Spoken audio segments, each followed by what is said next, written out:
In hindsight, that was a mistake.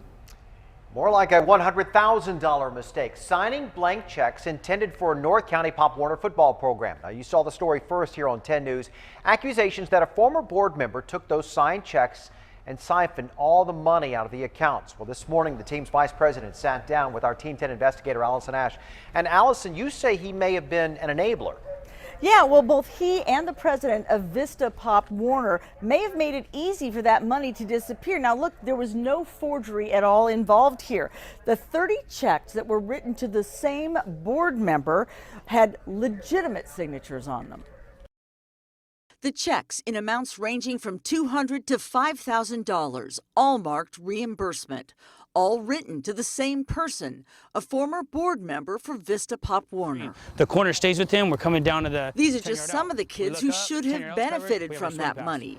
Vista Pop Warner has 300 players who not only practice their moves on the field, they also sell stuff to raise money for trips and team banquets. Jaden's a little frustrated. Many of their parents wound up footing the bills in the 2015 season after checks started bouncing and board members found nearly $100,000 drained from their accounts.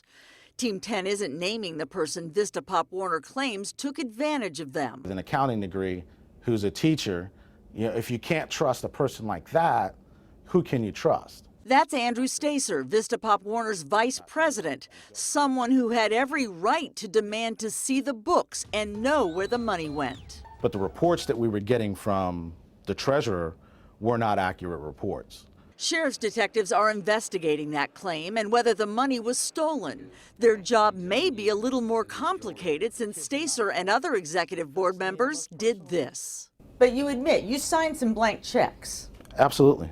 So in doing so, perhaps enabled someone to come and take the money. Well, in hindsight, that was a mistake. Stacer denies the claims the former board member made to me that Vista Pop Warner simply overspent. You've seen the checks. You've seen who the money went to. So how that could be a result of overspending is beyond me. He says they're putting new policies in place to make sure the money goes where it belongs in the future, to the children on the playing field. This isn't the first time Vista Pop Warner has had to deal with something like this. Back in 2004, they added extra checks and balances after a woman who was one of the board members was convicted of stealing $37,000 from them. But as time went on, they relaxed some of those rules, and now more money has been missing, at least. So much for those checks and balances. And he says that this person was a teacher. Yeah, not just a teacher, but also an accountant. Some parents in the district tell me that some of the kids who play in the league are in that teacher's class. Unfortunate. A lot of irresponsible parties on this one. Allison, thank you.